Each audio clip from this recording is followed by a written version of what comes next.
Dahapon gikan ko Surigao, nagdali-dali og kanhi kay dito Surigao pwede mo daghanan lang tinuhuan. Dali ko kanhi sa Dumaguete. Ugma human sa akong TV program, mo fly ko paingon sa Dipulog, maghatag og upin puron, dayon Ipil, human sa Ipil, Buog, human sa Buanga, then sa 5 adto sa kang Manny Pacquiao sa Sinsan, because recently now we are in proper discussion and dialogue with pambansang kamao brother Manny Pacquiao sa Sinsan. Manangginan ako sa Manny Pacquiao karon decision ni unsa man ka katoliko o bunagin. Kay kung bunagin ka karon dayon mo kanao ko dinhi sa imong mansyon. Ingon si Manny Pacquiao dili katoliko ko. Mesti ko rito, tulog kasi mana, diskusyon. Ingon siya, pag-abot ko ito, ipangkuha na ni Brother Manny ang tanang santo siyang balay. Ginan ako, Brother Manny, bayad ng imong gihimo, imong ipangkuha ang tanang mga imahin din sa mga santo. Nila sa tanang mga santo, sino San Roque, sino San Juan, sino San Pablo, imong gikuha, bayad ni. May ubo sa mga santos ini, imong gipangpulihan sa imong mga picture, sa imong boxing, ngayon nag-ana, bayas kay ni, gikuha nimo mga litrato, picture sa mga santos, gipulihan nimo sa imong picture. So sa ba kitang tao, kung batanon pa ta, ang mga picture sa itong kwarto, mga picture sa artista.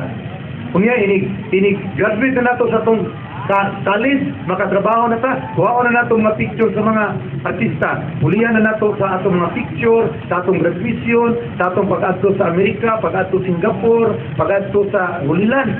Pagkatiguang na nato, 75 plus na above, kuhaon na nato ang mga picture nato, ilisan na nato sa mga picture sa mga santo, San Roque, San Juan, San Pablo, ato nang ilisan, kay dulo naman ang departure period.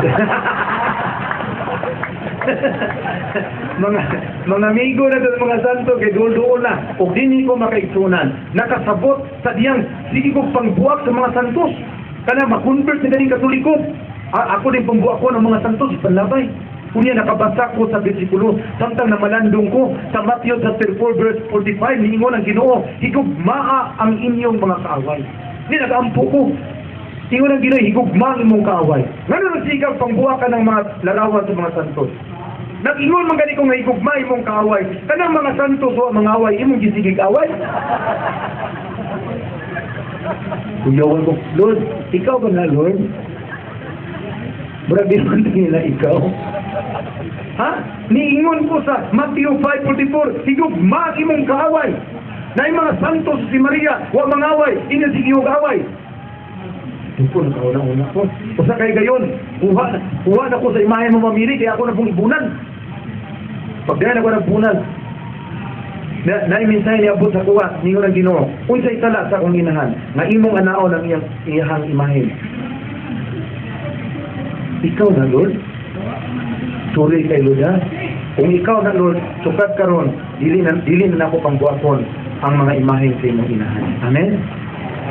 Sukad niya to 2005, pastor pa man ko 2005-2007. Sukad na ko ito nadawat na mensahe, strike message, nga pag-ana na po sa larawan mong miringon, kung sa'y sala sa kong inahan, na imong anaon, akong gibutan, wala na ko dayo nagbuat, kaya nakuyawan ko.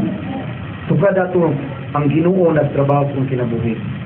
Mga kaisunan sa kaluoy sa Ginoo, 5 years na akong katoliko, doon na 76 ka mga pastor ang nakabalik sa mga katoliko. Kung nakaabot din sa Dumaguete, din sa inyong plaza.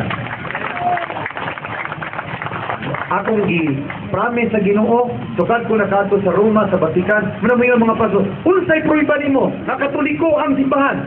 Ang pruiba, pastor, kay dito ko sa uglilan. Maoy simbahan na tuwa sa natawan sa Ginoo. Dili man baptist ang tuwa dito. Unsay imong pruiba na ang katoliko mo ay gitukod sa Ginoo. Ang pruiba kay mo simbahan nga tuwa sa balay ni Pedro.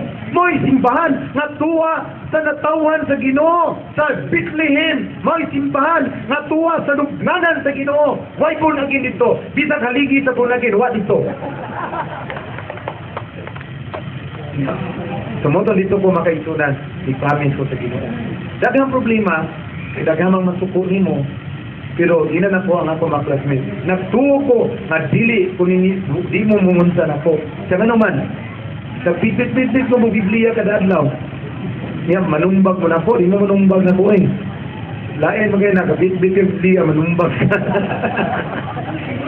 So, akong papagmama, kami karon busy sa paghatag sa mga testimony o nagpasalamat mi nga nakaabot din sa inyong plaza sa Quezon Park. O kung doon ay mga pungutana karon, prepared ang ato ang mga pastor, Pastor ni Rosel Banyok, ako sa Mutubag. O ako makikuna, nagpasalamat ko nga sa ako ang pagkaantay katuloy, ikaluyan ko sa Ginoo. Wala ko pasya sa Ginoo, wala ko pahubagi sa Ginoo. Pila ka sako nga mga Senior Santo Niño ako ang ipangbuak. Imagine ka na sa una, buak ko kay dili Senior Santo Niño, wa sa Biblia. So sa kuyawan ko kay nagpalit ko kinatsila nga Biblia. Pagkanano ko kinatsila nga Biblia, si Jesus di ay sa kinatsila, Senior Santo Niño, gidi ay. Sus, kuyawan ako. Lord, pasayluwa ko, Lord. Kaya wamag ko kabasa kinatsila nga Biblia, Lord. Muna nga, ako ang ipangbuak, Senior Santo Niño, Lord. Sa kinatsila na nga Biblia, si Jesus Christ, Senior Santo Niño, di ay. Moto nga, mo di ay mga picture nga, doon ay mga pastor nga.